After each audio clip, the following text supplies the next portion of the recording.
Сәлеметсіздер ме? Менің атым Биболов Алиман, бірінші курс студентімін. Бүгін мен Мұхтар Мағауиннің Жармақ атты философиялық терең мәні бар көркем туындысын туралы айтып бергім келеді. Сол бойынша, кітап бойынша сұрақтарға жауап беріп, біздің басты тақырыбымыз қазақ жазушыларының көркем шығармасында Қазақстан тарихының көрініс ауылы тақырыбын талқылағым келеді. Мен өз сөзімде айта кеткендей сұрақтарға жауап беремін, және Жармақ романы негізінде еліміздің тарихы мен рухани болмысын көркем әдебиетке қалай жеткізіліп бейнелегенін талдағым келеді. Бірінші сұраққа тоқталсақ, көркем шығарма қандай тарихи кезең мен оқиғаларға арналған? Негізі, Жармақ романы бір нақты тарихи оқиғаны баяндамады. Ол 20 ғасырдың екінші жартысындағы кеңестік кезең мен одан кейінгі тәуелсіздік жылдарындағы рухани дағдарысты, ұлттық сана мен тарихи жад арасындағы күресті бейнелейді. Бұл шығармада автор екі түрлі кейіпкер арқылы бірі европалық құндылықтарға табынған, өзін қазақ болудан алыстатқан интеллигент болса, екіншісі ұлт рухына берілген, тарих пен дәстүрге адал адам. Ұлттың бөлінуін, рухани ұлтсыздану процесін көрсетеді. Біз бұл туынды арқылы қазақ қоғамының өткен ғасырдағы ең өткір мәселелерінің бірі өз болмысынан алыстап, жат мәдениетке бой ұру процесін көреміз. Бұл тарихи құбылыс 20 ғасырдың жаһанданудың алғашқы толқыны кезінде көптеген халықтарға тән құбылыс. Кеңестік дәуір кезінде қазақ халқының санасын өзгерткісі келген кеңес үкіметі өзін тарихымызға шектеу қойып, мәдениетін бір қалыпқа салғысы келген кезең еді. Ал осы тұстағы адамдардың ерекшелігі, ішкі рухани күйзелісі Жармақ романында терең суреттеледі. Осы арқылы автор тарихи сана мен рухани болмыстың қалай өзгерткенін және оның қазіргі ұрпаққа әсерін шебер жеткізеді деп ойлаймын. Екінші сұраққа тоқталсақ, шығарманың негізгі идеясы не, және автор қандай мәселе мен сұрақтарды көтереді? Романның негізгі идеясы ұлттың рухани тұтастығын сақтау болған еді. Тарихи жадыны жоғалтпау, өз-өзімізді қазақ ретінде қабылдау, өзіміздің идеологиямызды ұмытпау еді. Мұхтар Мағауин бұл шығармада ұлтсыздану, мәңгүрттену, рухани күйзеліс мәселелерін көтереді. Ол ұлттың болашағы, тілі, тарихы мен мәдениеті туралы терең толғады. Шығармада айта кеткендей, европалық мәдениетке толықтай еліктеп кеткен кейіпкер ұлттық рухтан алыстап кеткен интеллигенцияның символы болған. Ал екінші кейіпкер оның ішкі егізі, рухани тазалықтың, ұлттық негіздің көрінісі. Бұл біздің қоғамымызда болып жатқан ішкі қақтығыстың көрінісі деп ойлаймын. Мағауин адам болмысы мен ұлт тағдырын қатар қойып, жеке тұлғаның ішкі дағдарысы арқылы ұлттық дағдарысты бейнелейді. Ол адамның екінші мені арқылы біздің санамыздың екі жақтылықты, яғни өз мәдениетімізге деген сүйіспеншілік пен сыртқы мәдениетке еліктеу арасындағы күресті көрсетеді. Бұл бүгінгі қазақ қоғамында да тікелей қатысты деп ойлаймын.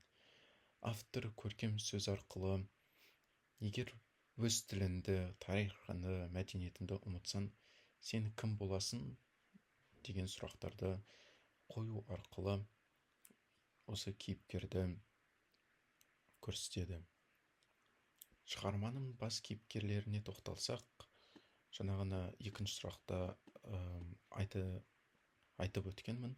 Бас кейіпкерлері кім болса, олардың бейнелерін сипаттау туралы айта кетсек, романның басты кейіпкері аты аталмайтын интеллигент болады.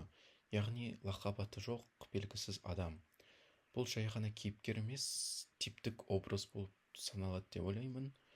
Ол өзінің тарихи, ұлттық тамырын ажыраған адам. Оның бойында өз ұлтына деген сенімсіздік, тарихына күмән, тіліне салқындық бар. Ол шетелде білім алған, өзін заманауи, прогрессивті адам деп санайды. Бірақ сол заманауилықтың артында бос қуыс, мәнсіздік, рухани дағдарыс жатқанын өзі де байқамай қалады. Ал екінші кейіпкер оның ішінен шыққан бейне, яғни оның екінші мені. Бұл кейіпкер нағыз қазақтың болмысын сақтаған, шыншыл, рухани бай адам. Ол қазақтың тарихын, дәстүрін, тілін, болмысын қадірлейді. Екі кейіпкер арасындағы диалогтар терең философиялық, рухани және ұлттық сипаттағы тартыс. Бұл ішкі қақтығыс бүгінгі қазақ жастары үшін өте маңызды деп ойлаймын.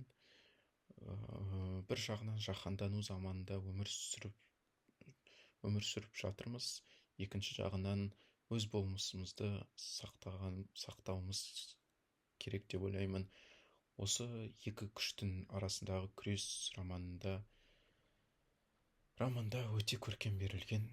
Осы екі адамды автор жақсы бейнелеп, қазіргі заманда болып жатқан, кейбір адамда болып жатқан ішіндегі қақтығыстарды көрсетеді деп ойлаймын. Төртінші сұраққа тоқталсақ, шығармада қандай салт дәстүрлер, рәсімдер сипатталады? Жармақ романында салт дәстүрлер, көркем символика, астарлы мағына арқылы беріледі. Тікелей ұлттық дәстүрлер мен рәсімдеу суретте болмаса да, автордың тілі мен ой толғамына арқылы қазақ дүниетанымын, рухани мұрасы мен тарихи жат, ұлттық ар-намыс пен ұят туралы терең пайымдауларды көруге болады. Мысалы, шығармада ата-баба аруағына құрмет деген сөздерді естуге болады. Ұлттық тілге деген махаббат, жердің киесі, рухани мұрагерлік секілді ұғымдар қазақ халқының өмірлік философиясын көрсетеді. Бұл элементтер біздің салт дәстүріміздің өзегі болады. Сонымен қатар, роман қазақтың кеңістікті сезіну қабілетін, табиғатпен үйлесімді өмір сүруін, ұлттық сананың терең қабаттардан ашып көрсетеді. Бұл қазіргі заманның жалаң модернизмі қарсы қойылатын рухани тереңдік деп ойлаймын. Бесінші сұраққа тоқталсақ, осы шығарма оқып шыққаннан соң сіз өзіңіз үшін танымдық тұрғыдан қандай жаңалық аштыңыз? Жақсы сұрақ. Бұл шығарманы оқи отырып, өзіме көп сұрақ қойдым. Менің рухани тірегім қандай? Менің тілім мен тарихым үшін нені білдіреді? Мен кіммін? Өз болмысымның иесімін бе? Әлде жаһандану құрбаны болдым ба? Бұл сұрақтар жармақтың оқырманға әсер ететін ең басты күші. Мен үшін танымдық жаңалық біздің рухани тағдырымыз тек қана заманауи проблема емес, ол терең тарихи, ұлттық тамырларымызбен байланысты екені болды. Тарихи тек факторлері жиынтығы деп қабылдамау керек. Ол тірі рух, ұрпақтар арасындағы байланыс. Мағауиннің шығармасы осы байланысты қайта жаңғыртады. Өзіме ұнаған 2-3 үзіндіні айта кетсем, оқып берсем, бірінші үзінді жазып алған болатынмын. Қазір бірінші үзінді: бір кезде мен де сендей едім, жанымнан жарып шыққан сеніммен бетпе-бет келгенде ғана мен өзімнің кім екенімді ұқтым. Бұл үзінді арқылы біз кейіпкердің ішкі дағдарысты, өзін іздеуді, шынайы болмысқа қайта оралу сәтін көреміз. Екінші үзіндіге тоқталсақ,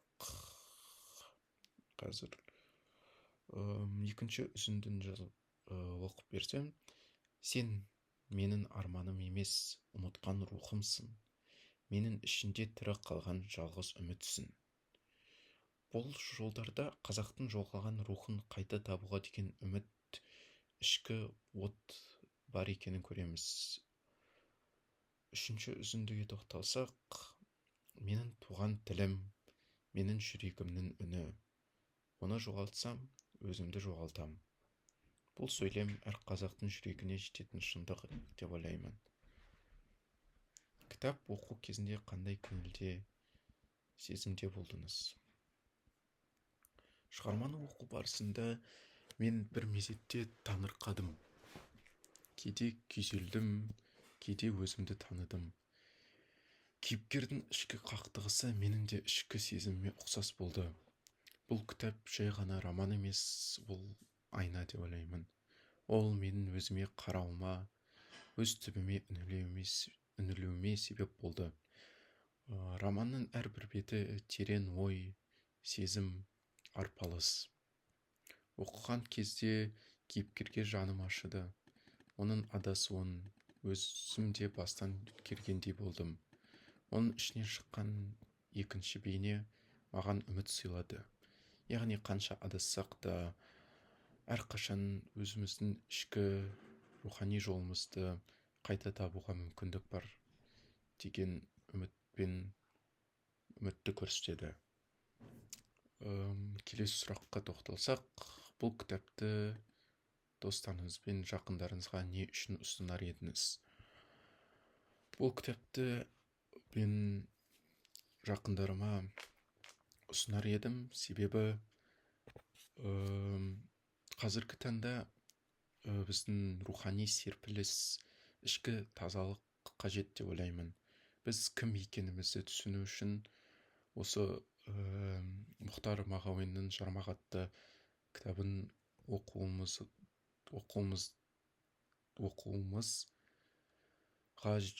жөн деп ойлаймын. Себебі ол кітапта жанды тербететін, жүректі оятатын шығарма.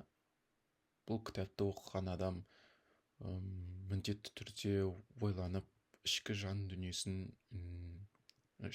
дүниесіне үңіліп, өз жолын іздеуге тырысады. Меніңше, бұл шығарма тек әдеби туынды емес, ол тәрбие құрал деп ойлаймын. Әсіресе рухани күйзелісте жүрген адамдарға бұл кітап үлкен күш береді. Ол сенің өзіне, тіліне, ұлтына деген махаббатыңды оятуы мүмкін. Соңғы сұраққа тоқталсақ, шығарманың авторы туралы не білесіз? Бұл автормен мен негізі бұл авторды осы кітапты оқу барысында таныған болатынмын. Кітапты оқып біткеннен соң осы автор туралы жаңа мәліметтер іздеп, жаңа тұлғамен таныстым. Бұл автор қазақ әдебиетінің көрнекті өкілі, тарихшы, зерттеуші, жазушы болды. Ол 1940 жылы туған, Қазақ ұлттық университетінің филология факультетін тәмамдаған. Оның шығармалары терең ой, тарихи негіз, ұлттық рухқа тән шығармалар болады. Ол кеңестік кезінде де, одан кейін де ұлттық құндылықтарды қорғап, тарихи шындықты айту жолында күрескен. Оның шығармалары Аласапыран, Сары қазақ, Шыңғыс хан, Жармақ сынды туындылары қазақ руханиятына қосқан үлкен үлесі. Ол Қазақстанның халық жазушысы, Қазақ Республиканың мемлекеттік сыйлығының иегері. Оның еңбектерінде тарих пен әдебиет үйлесім тапқан болады. Мағауин кеңестік цензураның қыспағына қарамастан ұлттық құндылықтарды көтере білген ерекше тұлға деп ойлаймын. Оның әдеби сын еңбектері де көркем шығармалары да барлығы ұлттық рухты көтеретін, ұлттық рухқа толы шығармалар. Ол қазақтың шынайы тарихын, ұмыт болған кейіпкерлерін, әділетсіздікке ұшыраған тарих кезеңдерді қайта тірілтті.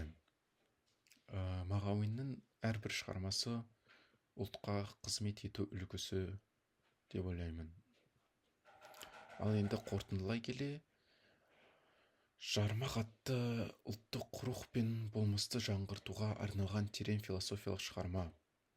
Ол тарихи жанымызды сақтау, ұлт болып қалу үшін күрестің көркем көрінісі. Мұхтар Мағауин біздің рухани ұстазымыз. Бұл шығарма әр қазақ оқырманы үшін маңызды болуы мүмкін. Егер бұл ұлттық болмысымызды сақтап қалғымыз келсе, дәл осындай шығармаларды оқып, талдап, басқаларға көрсетіп, өзімізге сабақ алуымыз қажет деп ойлаймын. Жармақ бұл жай ғана роман емес, менің ойымша. Бұл біздің болашақ рухани жолымызда көрсететін шамшырақ.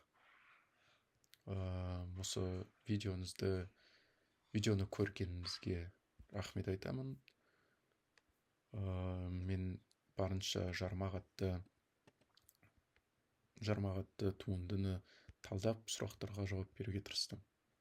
Сау болыңыз. Рахмет.